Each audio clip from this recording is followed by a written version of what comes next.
I'm Mr. MegaManFan, and today we're looking at Koffi, Yellow Kopter for Atari 5200. We haven't done an Atari 5200 game on a Homebrew review yet, so it's about time, right? Don't you think? So here we have one of the oldest Homebrew games that I own, a copy of which I have personally signed by the author himself, Ron Lloyd, aka Cafe Man. I believe I bought it at Philly Classic back the year that it was released, because on his website it says that the first 100 copies were manufactured by him and sold exclusively at a convention, and then after that the remaining physical copies that exist were sold by AtariAge.com, manufactured and distributed by them. So if you want a copy for your Atari 5200 now in the present day, you can get it through them. The premise is fairly simple, but it does take a while to master.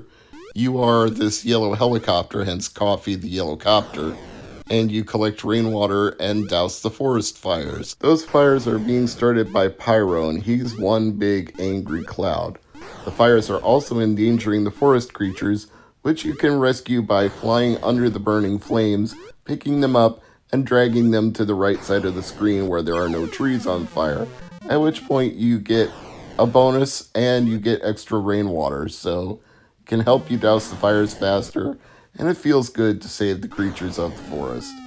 Problem I'm having here, and it's either because in emulation I don't have all the buttons that a 5200 controller does, because the 5200 does have a keypad on it, so I'm probably missing a few things that I need, but I can't seem to get the fire to go all the way out. I can get it almost down to the tree level, and then it gradually starts to build up again, and it takes so long to collect rainwater that I can never quite douse it completely.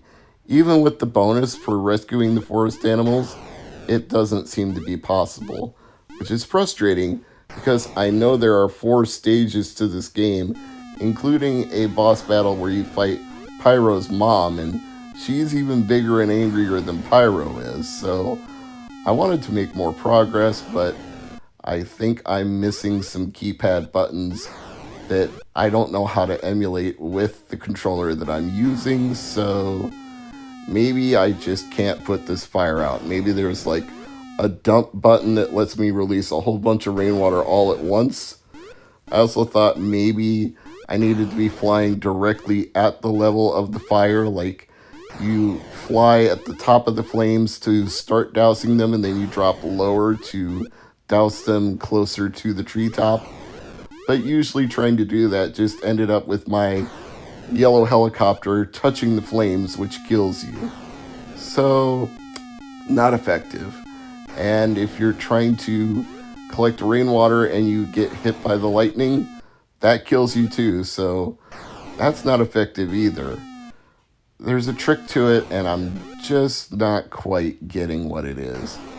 The only thing that I discovered by accident and later confirmed by looking at Cafe Man's website is that if you piss off the cloud by bumping into it enough times, more forest creatures will appear. So maybe the trick is to keep pissing off the cloud, build up your water even faster by rescuing more forest critters, and then you can finally collect enough water fast enough to put the fires out. But the problem with pissing off the cloud is that you can get hit by lightning while you're trying to piss him off, so it's a gamble that doesn't necessarily pay off. So look, I'm not saying Koffi is a bad game, because I remember this being a very good Atari 5200 game when I bought it, and I need to dig it out of storage and play it on the authentic hardware, and maybe that will enable a better experience than what I'm having here. So for this particular homebrew review, I'm not saying it's a bad game. I'm saying emulation is probably not the ideal way to play it, because there's not a single USB controller or Bluetooth controller or any kind of wireless or wired controller I know of that has the full keypad of an Atari 5200. You can get analog controls with a twin stick, 8-bit DOE, You can get nice D-pads with a wired or wireless controller. It doesn't have to be an 8-bit though, but the keypad is just not there. And if you really want to alternate back and forth between a controller and hitting 1 through 9 on the keyboard, that's fine, but that doesn't feel like an Atari 5200 controller, and that's going to be a lot of juggling going back and forth between the two. So anybody that knows what I'm missing here, that I can't get the fire doused completely, feel free to tell me. And in the meantime, I'll try to find my boxed copy in storage and go back to playing it on authentic hardware, because I still have an Atari 5200, the 4-port version, with 2 controllers and the stupid switch box that's also the power supply. Why they combined those 2 things together, I will never know, but that's the way it works on the Atari 5200, which makes it a beast to set up. And it's a beastly sized console to begin with.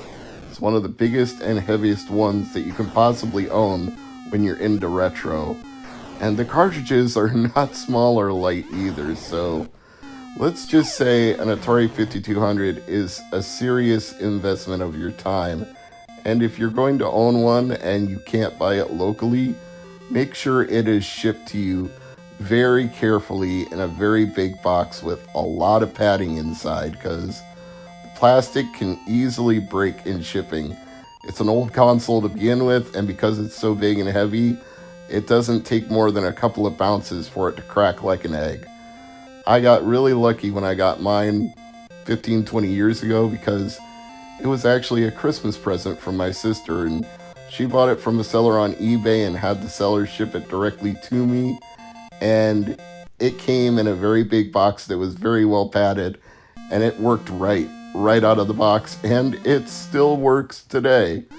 So I have a nice collection of Atari 5200 games, including Koffi Yellow Kopter, which I think I may have actually bought before I even had an Atari 5200. I know I started collecting for it right around the time it was released, and that was part of the reason I got an Atari 5200 for Christmas, because it was like, well, I have all these games that I've picked up loose or complete in box. Now I need a way to play them, and she hooked me up, and I'm still grateful for that, because a complete working undamaged Atari 5200 is not an easy thing to come by. Nor are the Atari 5200 controllers, for that matter. They seem to be fragile and often in need of repair. Probably because having analog controllers was a little ahead of its time for Atari 5200, and some games it doesn't even work that well for, and you actually have to use an adapter so you can play non-analog sticks on an Atari 5200, and believe me, I do own the adapter and several of those alternative controllers. There was even one manufactured by Atari Age, or sold through Atari Age, and they outsourced the manufacturing to somebody else, but they even offered an adapter for a while. Might still be in stock if you check the AtariAge.com store, but you won't need it unless you own an actual Atari 5200. Like I said before, it's kind of an investment when you get this system. You'll end up having a lot of time and space put into it. I'm Mr. MegaManFan, thanks for watching.